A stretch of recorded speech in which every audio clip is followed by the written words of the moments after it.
அஸ்ஸலாம் அலைக்கும். Hi everyone. இன்னைக்கு வீடியோவில் பாவக்காய் வச்சு பொரியல் எப்படி பண்ணுறதுன்னு தான் பார்க்க போகிறோம். பாவக்காய் பொரியல் மோஸ்ட்லி எல்லாருக்கும் பிடிக்காது, கசக்கும்னு சொல்லி யாரும் சாப்பிட மாட்டாங்க. ஆனால் நம்ம இப்போ செய்ய போகிறது எல்லாருக்கும் பிடிச்ச மாதிரியான ஒரு பாவக்காய் பொரியல் தான். தேவையான பொருட்கள் என்ன அப்படின்னா, பாவக்காய், 2 தக்காளி, வெங்காயம் ஒரு பவுல் அளவு எடுத்துக்கோங்க, 2 முட்டை. இதுதான் முக்கியமான பொருட்கள். மீதி மசாலாஸ் யூஸ் பண்ணுவோம். நான் எடுத்துக்கிட்ட பாவக்காய் பிஞ்சி பாவக்காய் தான், அதனால் ரவுண்டாக அரிஞ்சு வச்சுருக்கேன். நீங்கள் எடுத்துருக்கிற பாவக்காய் முத்துனதாக இருக்குது அப்படின்னா நல்லா குட்டி குட்டியாக அரிஞ்சிக்கோங்க, நீட்டாக. அடுத்தது வெங்காயத்தை அரிஞ்சு வச்சுக்கணும், தக்காளியும் குட்டி குட்டியாக அரிஞ்சு வச்சுக்கணும். இப்போ நம்ம இந்த பாவக்காய் பொரியல் எப்படி செய்யலான்னு பார்க்கலாம். கண்டிப்பாக இது உங்கள் எல்லாருக்குமே பிடிச்ச மாதிரியான ஒன்றா இருக்கும். பேனை ஹீட் பண்ணிவிட்டு எண்ணெய் தேவையான அளவு ஆட் பண்ணிக்கணும். எண்ணெய் சூடானதும் கடுகு 1 டீஸ்பூன் ஆட் பண்ணிக்கிறோம். கடுகு நல்லா போட்டோன்னே படபடன்னு பொரிஞ்சு வரணும்.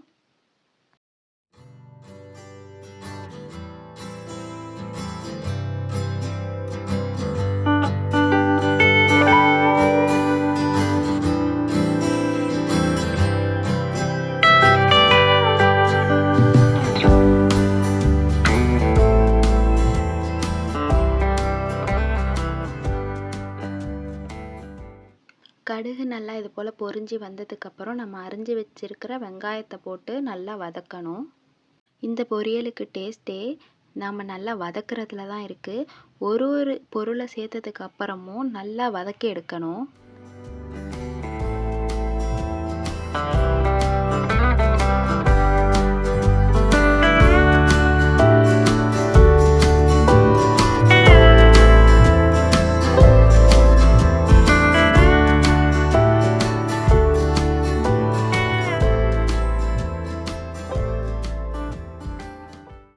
இப்போது உப்பு 1 ஸ்பூன் ஆட் பண்ணிக்கிறோம்.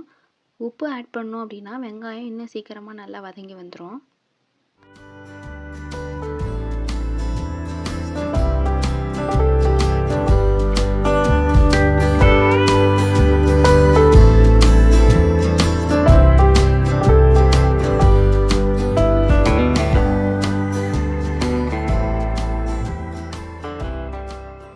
இப்போ பாருங்கள், வெங்காயம் நல்லா வதங்கி வந்துருச்சு. இந்த மாதிரி உங்களுக்கு வதங்கி வரணும், அதான் கரெக்டான ஸ்டேஜ்.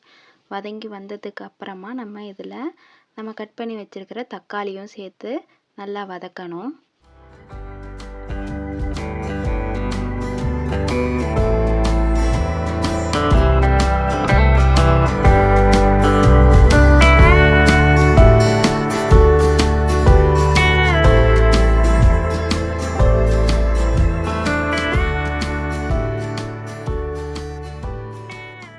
இப்போது தக்காளியும் நல்லா வதங்கி வந்துடுச்சு. இந்த ஸ்டேஜில் நம்ம மசாலா பொருட்கள்லாம் ஆட் பண்ணிக்கலாம்.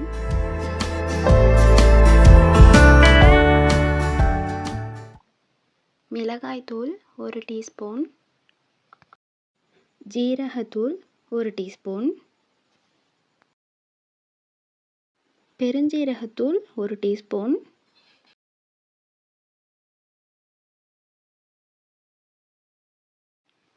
மஞ்சள் தூள் 1/4 டீஸ்பூன்.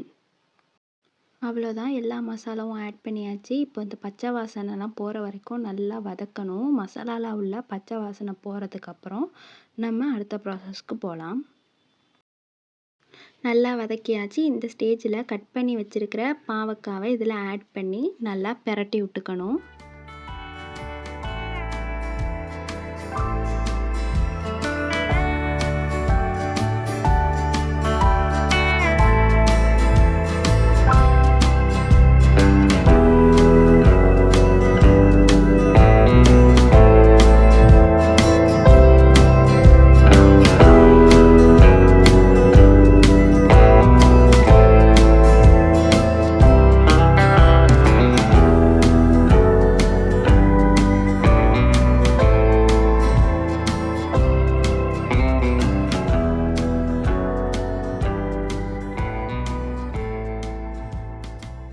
நல்லா பரட்டி விட்டுட்டு ஒரு லிட் வச்சு க்ளோஸ் பண்ணி நல்லா அந்த பாவக்காய் வதங்கட்டும், அது வரை வெயிட் பண்ணுவோம்.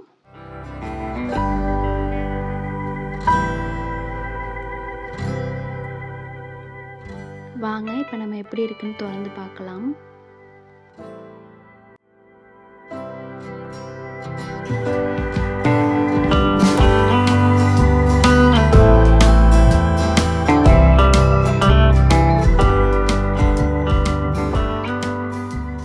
பாவக்காய் நல்லா வதங்கினதும் அதில் தேவையான அளவு தண்ணி ஆட் பண்ணி நல்லா கிண்டி விட்டு மூடி வச்சிடலாம்.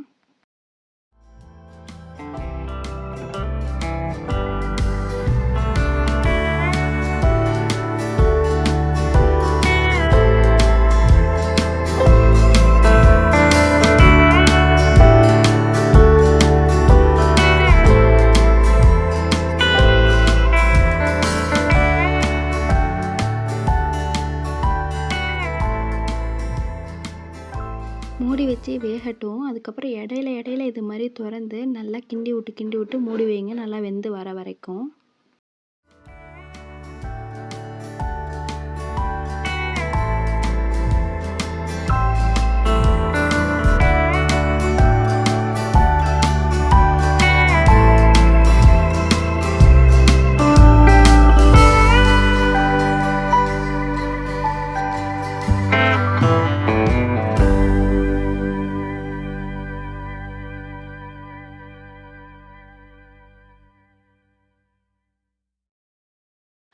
நல்லா வெந்துருச்சு. இந்த ஸ்டேஜில் பாவக்காவை நல்லா கொத்தி விட்டுக்கணும், குட்டி குட்டியாக ஆற மாதிரி. அப்போ தான் டேஸ்ட் இன்னும் நல்லா என்ஹான்ஸ் பண்ணி கொடுக்கும்.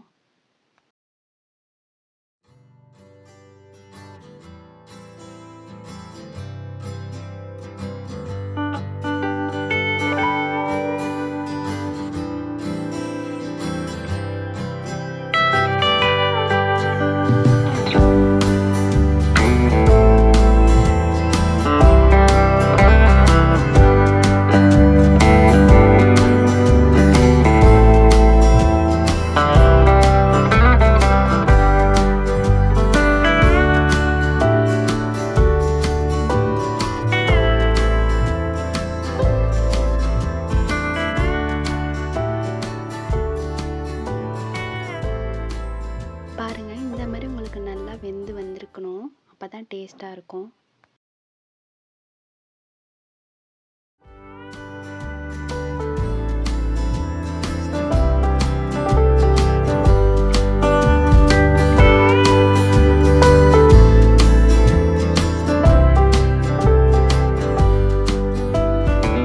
பாவக்காய் பொரியல் நல்லா வதங்கி வந்துருச்சு. இந்த ஸ்டேஜில் நம்ம எடுத்து வச்ச 2 முட்டையை ஆட் பண்ணி கொத்தி விட்டு அதை நம்ம பாவக்காய் கூட சேர்த்துடலாம். இன்னும் நம்மளுக்கு டேஸ்ட்டு என்ஹான்ஸ் பண்ணி கொடுக்கும். ரொம்பவே சூப்பராக இருக்கும் இந்த பாவக்காய் பொரியல். கண்டிப்பாக செஞ்சு பாருங்கள்.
இப்போது முட்டை நல்லா ரெடி ஆகிடுச்சு. பாவக்காவை கொஞ்சம் கொஞ்சமாக முட்டை கூட ஆட் பண்ணி முழுசாக கிளறி எடுத்துக்கலாம்.